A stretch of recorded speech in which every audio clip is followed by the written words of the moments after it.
Are you lost in the fog of divorce? Does it seem like you're in a mist that just came out of nowhere?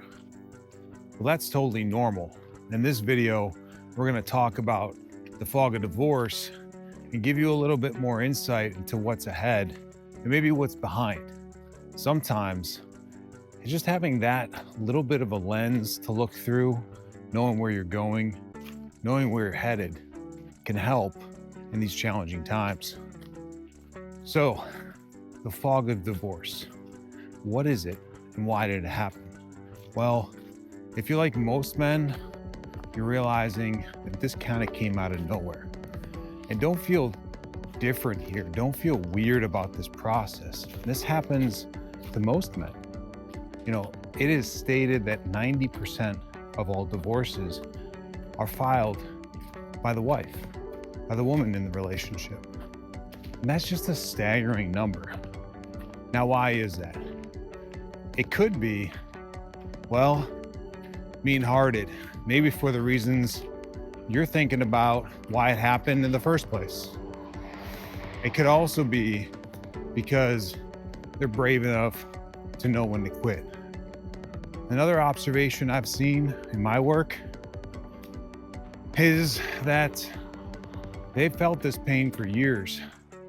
And while they were sending hints, that is, while they were sending hints, we didn't hear it.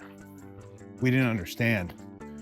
And maybe more importantly, what I hear often is we believe we can fix it. And that's a normal thing. You know, as men, we're logical creatures. We do believe we can fix most things, and many of us can. But when it comes to relationships, it's something that we typically have to learn the hard way. So the fog of divorce is that surprise or that shock that happens.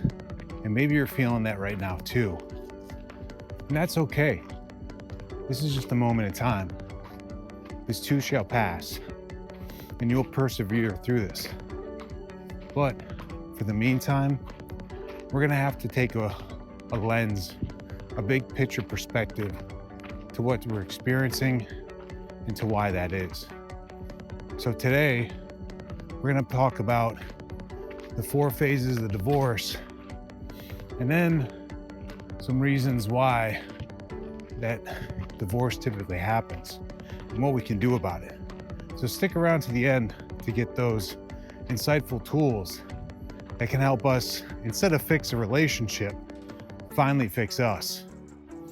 So, the first phase of divorce is one that's never really talked about. One that I've never heard anyone even mention. But it's called pre-divorce. This is that special time in the relationship. I say that kind of jokingly and sarcastically, but it is special. If you're in this phase now, you get the opportunity to do something different. And I'll tell you a secret. I've not only just worked with divorced men, I've worked with men in this phase. And what it's done, their work, through my teachings, the things that I've learned, it's helped them turn around that relationship. It's helped them step forward, get out of their comfort zones, and change their approach. So the pre-divorce, you can recognize you're there because this starts that first time that one of you throws out the D word. And that's the divorce word. What were you thinking?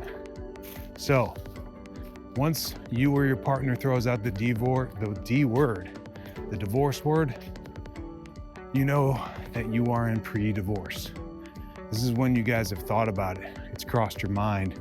The initial pain, the shock, it's all put out there on the table.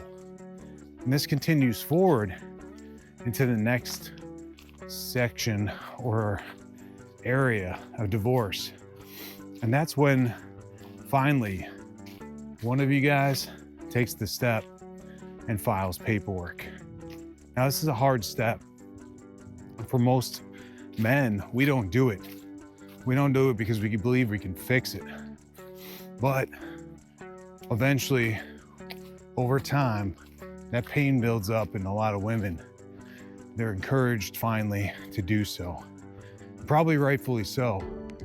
I mean, I've talked to women that have spoken about the pain for years, in their attempts to communicate to their husband. The only thing is we don't realize that we communicate in different aspects, that the male and female's communication methods are much different. If we understood this, maybe we could be heard. Maybe we could be reached out. Maybe we could fix that gap. Because I don't believe that anyone gets into a marriage full-heartedly with good intention to end up in divorce. It's a pain whether you're talking to a male or a female, a man or a woman, however you want to say it. It's a pain, hell, even, we'll just stick with this. It's a pain that no one wants to feel. And you don't really understand what's coming at you until you go through it. Maybe this is why the length of time that a female has gone through it, it's put them in a position of understanding, maybe freedom, when they finally make that decision and choice.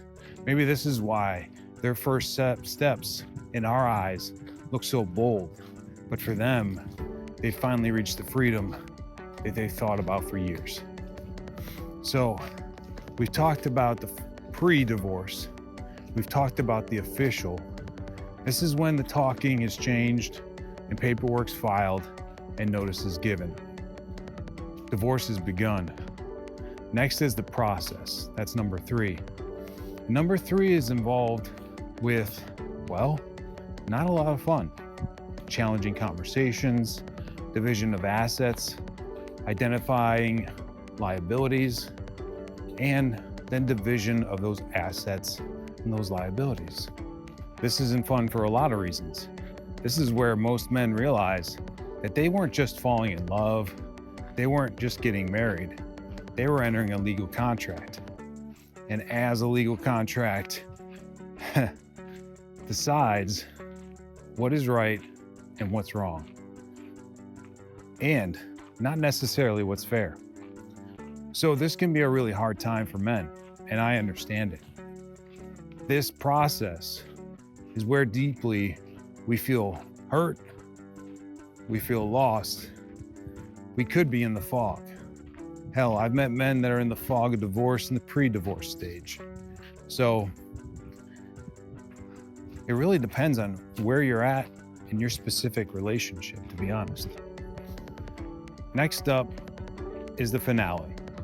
The finale is where finally, maybe months, maybe years of pain, heartbreak, challenging conversation has turned into a place of resolve.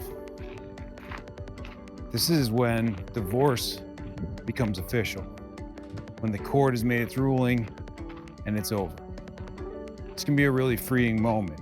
It often is a big weight off your shoulders. But what comes next is not talked about. And I wanted to highlight that today. This is where the choice is made. This is where you decide. Are you going to do the work and work on yourself? Are you going to change something so that this never happens again? That choice is yours. You can numb the pain. You can chase women. You can have all the vices you want in the world. But I guarantee you this, the pain will be a boomerang that returns over and over and over again until you decide to change it, until you decide to do something different and work on yourself. That's the only way forward here. It doesn't matter the next woman, how much money you make, or how much you drink. It doesn't matter at all. The only thing that matters here is finding your peace. It lies inside.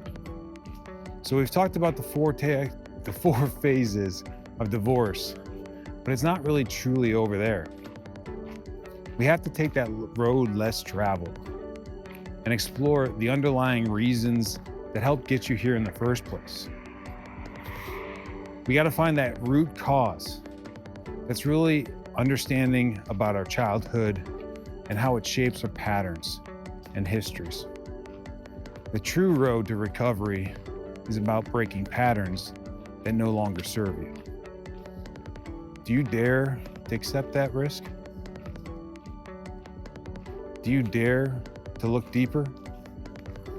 If you like this content and you're interested in knowing more, how to find your way out of the fog of divorce or to dig deeper, check out the link below for a 7-day course that will help you reset, refocus, reframe, teach you new habits, teach you new skills, teach you how to move forward.